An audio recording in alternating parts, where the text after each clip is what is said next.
all on speed dial. You know, they can call me anytime they want. So in having that kind of communication in between the IEP meetings, when you go, you kind of have a good idea, a better idea of what can be done. And it creates a synergy, and it gives that child more support so that they can support themselves. Thank you. I have two questions. I have a question for each group of people.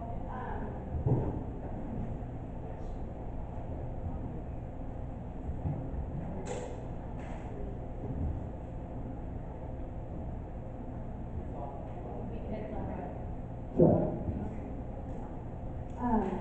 My son's regional center, but he's still in EI, was just diagnosed in February, and there's always been this question of if he will remain a client after age 3. What determines eligibility after age 3?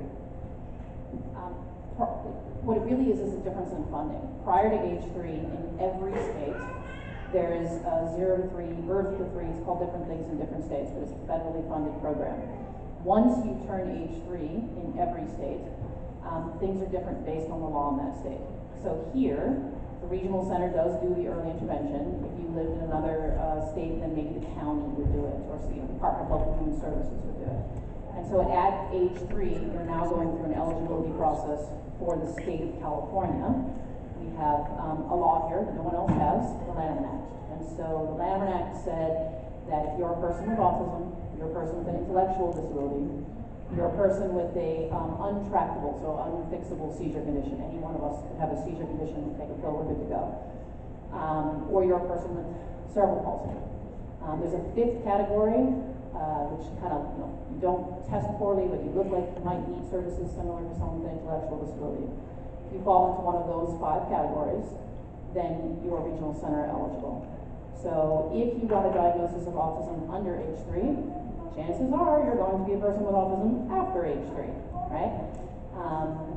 Until relatively recently, say a couple years ago, a lot of doctors, and maybe some of you had experienced this, were really hesitant to diagnose people. Let's wait and see. Let's see, your boys all talk late, right?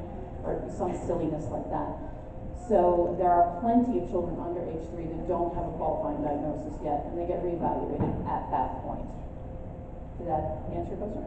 Yeah, so the autism diagnosis does guarantee services. If you are, I'm going to give my favorite example. Diagnosed through the regional center doctor. I think Bill Gates has autism, right? Richest man in the universe. Everybody in my field jokes about this, but we all think it's true. He would not be regional center eligible. He can really afford his own services, and in his case, autism is an asset, right? So in addition to having that diagnosis, there would have to be some things that you needed to work on. So like a non-verbal autistic child. Good to go. Okay. You're welcome. And then for the school system, if you have a child that's never been in EI and is in preschool currently, I think it's through Head Start at the Learning House, and they are getting the runaround trying to get an IEP established, what should their next call be to? The ASQ came back very concerning, and this mother's trying to get help for their kid. Okay. The child's 3.5. He just turned 4 yesterday. In preschool. Does he have an IEP at all yet? No, the mom's getting the runaround trying to get one, and she's been calling SELPA and a number of other places. The ASQ came back saying that the child needed an IEP. Okay, well, I'm going to give it to Lisa because she's the school site, and that's typically where we start. So what I would suggest, so Learning House, I'm assuming they're in Clear Lake? Yes. Okay. I don't even have my cards. I'm going to write a card, steal someone else's card, so I have a card. Should have brought it in. And I'll give you my phone number. And unfortunately, I'm not going to be here Monday, but I'm going to a training. But I will be on Tuesday. Call me.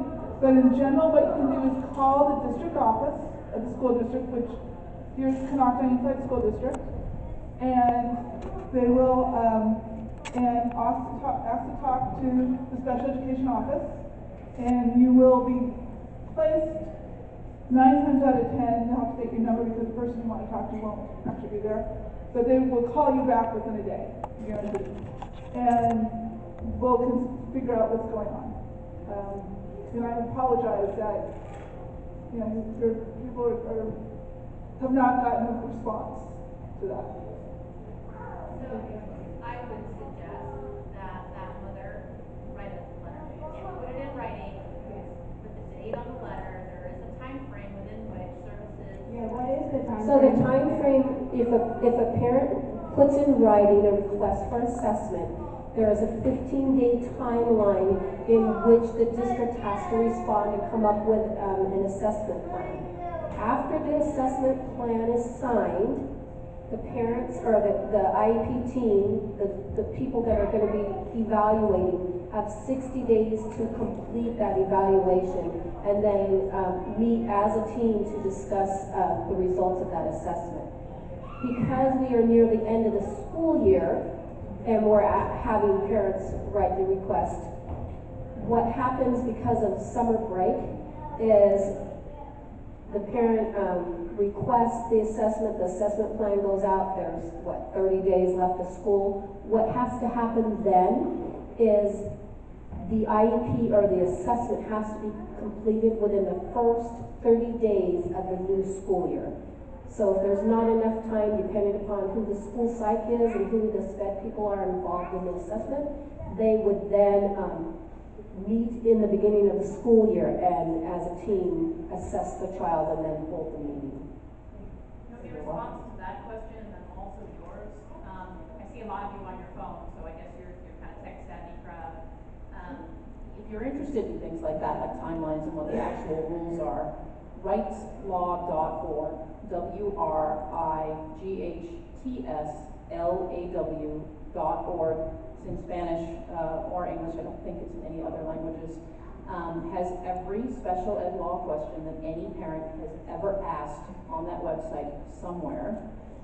I think it's a little clunky. They're lawyers, they think like lawyers, they think it's perfect. But truly, every question you ever have. They have a wonderful little book all about IEPs that lists all of those, what are the timelines and what are the rules. And because it's a federal law, it applies to every state, every district. Rights Law, WRIGHTSLAW.org. They were here a couple, 5-7 years ago. We didn't bring them in. FAN, who's advocating autism now, a parent support group up in Humboldt, brought them in, and they did a fairly massive training for parents who attended, but it was long enough ago that maybe it's time to revisit that. Somebody earlier said read your rights. Those are not the easiest documents to understand. If you guys need help with your rights, you can certainly call the regional center, but also Patty has been phenomenal at helping people understand when to do what, how, and when things aren't going well, how to step in and support. She was a trooper today until she fell and got a boo-boo. Any other questions? Yes. Oh, did I didn't want to take somebody else's turn. I'm kind of a loud mouth. I know with being by the lake, a lot of parents are concerned about elopement. I'm wondering whether there's any strategies involved within the school district or spreading awareness through, also Patty, through SELPA, in regards to what strategies do we have or are kind of working with as far as controlling the behavior of elopement? So we have a couple things. We have a parent that has been working with the sheriff's office and doing some trainings so that when we come, so we can prevent the thing that happened last summer with our young student that drowned in the lake. So there's training with the law office so that when they encounter a child with autism, they know how to respond. So that's one thing going on. The other thing that all the districts do, all of our districts have training it's a state requirement. So if we've got a child that's going to elope and obviously it's a danger to himself or others, they can legally restrain the child so that he can't or she can't be hurt. So all the districts have training in those procedures. And then there's there's ongoing meetings with law enforcement so that we're talking with one another. Specific to elopement, you might have a goal on your IEP to teach me about, how and when to egress from school. And you might have a goal for your IFSP or your IPP through the regional center to tell parents where we're going or sign out. And there's lots of skills that we might teach you to at least slow that child down. But above and beyond that, there are things outside of the school and the regional center that are helpful. So right now, April being Autism Awareness Month, Autism Speaks is giving away the fabulous big red box, and it has window alarms and stop signs and a little sign for firemen. A person with autism is in this room to go on the outside window. There's another one that I just saw the other day, and I did send it out to all the parent groups. It's not a GPS device, but it's sort of like one, and it will hook up to your phone. So as a parent, you can figure out where they're going. These are not things that schools or regional center provide, but that outside agencies do. Autism Speaks and the Autism Treatment Network have all sorts of handouts on wandering specifically. One of them includes two of them. Lean On Us and the Autism Treatment Network have a nice sheet that you can fill out, and if you so choose, provide to your police department, your fire department, search and rescue, that says, my child loves water, he's going to go for shiny things. If he's lost, he's probably headed in this direction, and if you sing Wheels on the Bus, he will answer you, but if you call his name, he won't.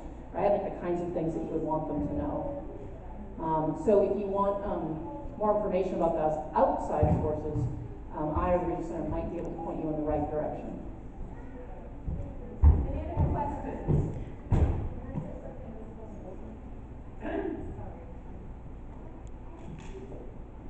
When I was teaching in the UK, I had a child that eloped on a regular basis, and I went through training with him. And basically, when a child elopes, they're either running from or running to something. And as a teacher, it was my responsibility to teach the child about danger, and also to teach them signals that would work because the child was nonverbal, how to teach them signals of where to go and what to do. One of the first things my trainer said to me is, you don't chase them. Granted, if they're running towards the lake, you're going to chase them, running towards the fire or the street. But other than that, it's calmly walking behind them. And to do that, you do it on a smaller scale. You do it somewhere that's safe, like you know that they're not going to get harmed if they run from you. And then you have to do it with two people, though. This is the tricky business part. You have to have enough people with you to do it. You have one person at one end of where you think they're eloping to, and you have the other person at the other end. And you gradually close that gap in with the reward system. So therefore, if they go to that other person instead of going somewhere else, they get a reward. So you have a sign or a symbol that you use to reinforce that behavior.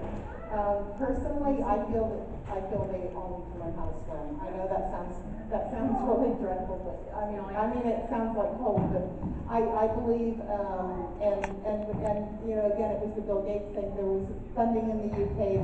The system's run completely different. All of our kids went to swimming twice a week. So they learned how to swim, so that became not an issue. And I do also agree with all the things that you said about it as well. I was actually just going to say something similar about swimming. The Regional Center used to pay for swim lessons. The Schwarzenegger administration prohibited us from doing that. We're not able to pay for swim lessons or camp or lots of fun things anymore by name. But that doesn't make it any less necessary.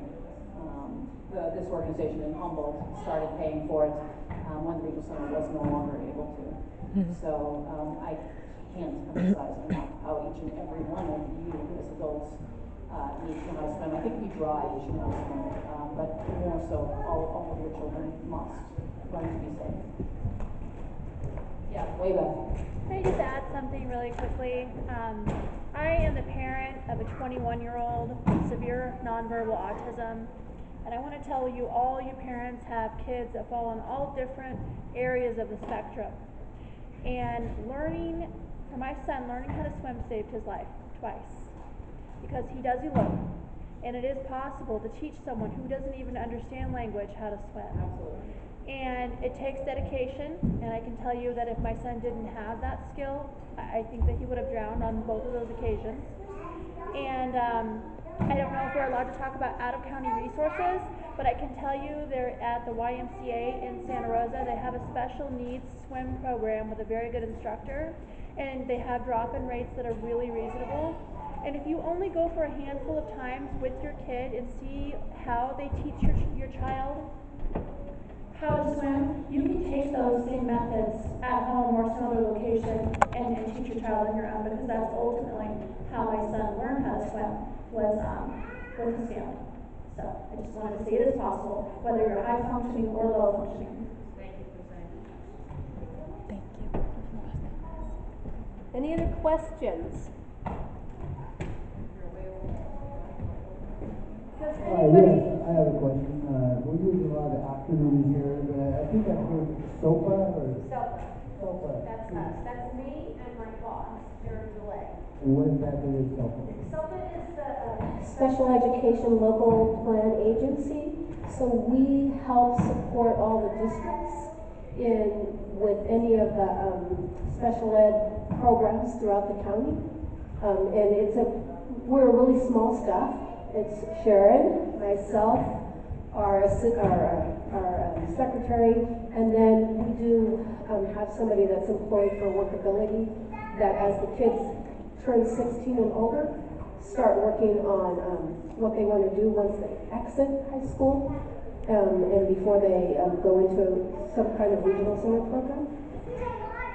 But thank you for asking that, because I am really bad at just throw out the acronyms and forget that not everybody else understands what I'm talking about. So thank you very much for reminding us. I'm more likely to swear than use an acronym. She always tells the truth. Does anybody need any contact names or numbers before you leave? Okay. So if you don't have, So this is, I know we're not plugging, but we're going to plug. So one of the things that the SELPA does is we have a parent organization called the Community Advisory Committee.